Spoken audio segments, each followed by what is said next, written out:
أعوذ بالله من الشيطان الرجيم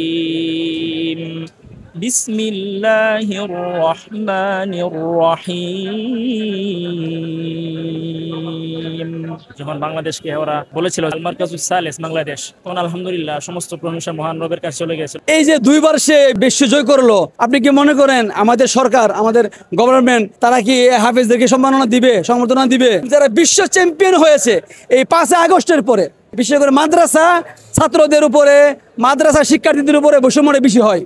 আসসালামু আলাইকুম সুপ্রিয় দর্শক, আপনারা দেখছেন দৈনিক নিরপেক্ষ, সঙ্গে রয়েছে আমি হুসাইন মাহমুদ। এই মুহূর্তে আমরা শাহজালাল আন্তর্জাতিক বিমানবন্দরে রয়েছি। এখানে আপনারা দেখছেন যে শায়েখ নিসার আহমদ আর নাসিরি পরিচালিত মারকাজুত তাহফিজ ইন্টারন্যাশনাল মাদ্রাসার ছাত্র বিশ্বজয় কোরআনে হাফেজ হয়েছেন। আমরা তার সাথে কথা বলবো। কেমন আছো? আলহামদুলিল্লাহ।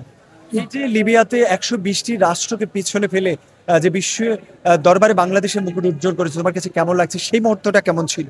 আলহামদুলিল্লাহ, বাংলাদেশের জন্য তৃতীয় স্থান অধিকার করতে পেরেছি লিবিয়া আন্তর্জাতিক কোরআন কম্পিটিশনে। সেটা শুধু বাংলাদেশের জন্য নয়, বাংলাদেশের প্রত্যেকটি মুসলিম এবং কোরআন প্রেমিকের জন্য আমার এই বিশ্বজয়। আলহামদুলিল্লাহ, যখন আমাদের নাম ঘোষণা করা হয়েছিল, যখন বাংলাদেশকে ওরা বলেছিল যে আল মারকাজুস সালেস বাংলাদেশ, তখন আলহামদুলিল্লাহ সমস্ত প্রশংসা মহান রবের কাছে চলে গেছিল। আলহামদুলিল্লাহ, ওনার এই কৃতজ্ঞতা আদায় করেছিলাম এবং বাংলাদেশের 18 কোটি মানুষের আমার এই জয়টা বাংলাদেশের 18 কোটি মানুষের জন্য আমি উৎসর্গ করে দিয়েছিলাম। বিশেষ করে যারা কোরআন হাফেজ, প্রত্যেকটি ঘরে ঘরে মুসলিম যারা আছেন, তারা এই কোরআন জয়টাকে খুব ভালোভাবে দেখেছেন এবং আশা করি এই কোরআন জয় যারা করবেন তাদেরকে সবাই যেন অনেক সম্মাননা দান করেন, এটাই আমার কামনা। তোমার কণ্ঠে একটু কোরআন তেলাওয়াত শুনতে চাই। আউযু বিল্লাহি মিনাশ শাইতানির রাজীম بسم الله الرحمن الرحيم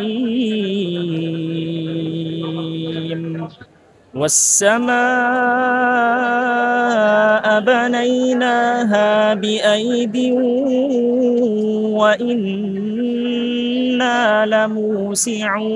لموسعون والأرض فرشناها فنعم الماهدون ومن كل شيء خلقنا زوجين لعلكم تذكرون ففروا إلى الله إني لكم منه نذير مبين صدق الله العظيم। দর্শক, আমরা শুনছিলাম বিশ্বজয় কোরআনে হাফেজ আনাসের কণ্ঠে, সমুদ্র কণ্ঠে কোরআন তেলাওয়াত। আমরা এই মুহূর্তে কথা বলবো বিশ্বজয় কোরআনে হাফেজদের ওস্তাদ শায়েখ নিসার আহমদ আর নাসিরি হযরতের সাথে আমরা কথা বলবো। যে শায়েখ, আমরা দেখি যে প্রতি বছর আপনার ছাত্ররা বিশ্বের কোথাও না কোথাও প্রথম, দ্বিতীয়, তৃতীয় স্থান অর্জন করে থাকেন, এটি কিভাবে সম্ভব? আলহামদুলিল্লাহ, গত বছর সেই তো মক্কা শরীফে 123টি দেশের মধ্যে প্রথম হয়েছিল। এর আগের বছর ফয়সাল হয়েছিল মক্কা শরীফে। প্রতি বছর আমার মাদ্রাসার মারকাজুত তাহফিজ ইন্টারন্যাশনাল মাদ্রাসার ছাত্ররা কোনো না কোনো দেশে প্রথম হচ্ছে। আলহামদুলিল্লাহ, দীর্ঘ প্রায় 17 বছর যাবৎ আমাদের প্রায় 100-র উপর শিক্ষার্থী যারা বিভিন্ন রাষ্ট্র গিয়েছে এবং আমাদের মেয়েরাও গিয়েছে কোরআন প্রতিযোগিতায়। এটি আসলে মেহনত, আমাদের ছেলেরা অনেক পরিশ্রম করে, অনেক মেহনত করে, ব্যতিক্রম কিছু মেহনত আছে। আর চেষ্টা এমন একটা জিনিস, আল্লাহ বলছেন আল্লাহ ইনসান ইল্লা মা সা।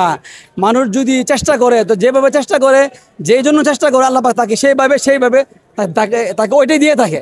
তো আমার ছেলেরা কোরআন তেলাওয়াত শুদ্ধ করার জন্য, কোরআন তেলাওয়াত ইয়াদ করার জন্য, তাজবিদ ভালো করার জন্য প্রচুর পরিমাণে রাত্রে 1টা, 2টা, 3টা পর্যন্ত মেহনত করে এবং দোয়া করে। আমি মনে করি প্রতিটি মাদ্রাসায় যদি এভাবে মেহনত শুরু হয়, বাচ্চারা যদি সারা দিন পড়ে, তাহলে অন্য মাদ্রাসাও এরকম রেজাল্ট করতে পারবে ইনশাআল্লাহ। রাষ্ট্রীয়ভাবে তো সে বাংলাদেশ নতুনভাবে স্বাধীন হয়েছে 5ই আগস্ট। 5ই আগস্টের পরে সে সবচেয়ে বেশি দেশকে পিছনে ফেলে প্রথম হয়েছে। আবার আজকে এই যে দুইবার সে বিশ্ব জয় করলো, আপনি কি মনে করেন আমাদের সরকার, আমাদের গভর্নমেন্ট তারা কি হাফেজদেরকে সম্মাননা দিবে, সংবর্ধনা দিবে? তাদেরকে দেখবেন আগামীকাল বিভিন্ন পূজাতে তারা যাবে, কোনো সমস্যা নেই, আমরা চাই ওরা যাক। কিন্তু একটা ছেলে যে বিশ্বজয় করে আসছে, তার খবর তো নেওয়া দরকার। যেহেতু আমাদের দেশে এখন বৈষম্য না থাকার কথা, কিন্তু বৈষম্য কি এরকম নাই, এটাকে আপনি বলতে পারবেন? বৈষম্য আছে, কারণ একটা বিশ্বজয় করেছে 5ই আগস্টের পরে তাদেরকে সংবর্ধনা দিবে না, তাদেরকে উৎসাহিত করবে না, এটা আমরা কল্পনা করি না আগে। অথচ খেলোয়াড়দেরকে কিন্তু ঠিকই করা হচ্ছে। এই যে মেয়েদেরকে গত বছর দেখছেন তারা বিশ্ব চ্যাম্পিয়ন হয় নাই, কয়েকটি দেশের সাথে বিজয়ী হয়েছে, তাদেরকে কীভাবে সম্মানিত করেছে, হ্যাঁ, খোলা সাদের বাস দিয়ে কীভাবে তাদেরকে নিয়ে গিয়েছে, কত গাড়ি বাড়ি দিয়েছে। কিন্তু যারা বিশ্ব চ্যাম্পিয়ন হয়েছে এই 5ই আগস্টের পরে তাদের সাথেও কেন যেন বৈষম্য করা হয়। বিশেষ করে মাদ্রাসা ছাত্রদের উপরে, মাদ্রাসা শিক্ষার্থীদের উপরে বৈষম্যটা বেশি হয়। তো আমি চাই সরকার যেন এই বৈষম্যকে পিছনে ফেলে এদেরকে সম্মানিত করেন, এদেরকে সংবর্ধনা দেন। নিরপেক্ষ, সত্য প্রকাশে আপোষহীন।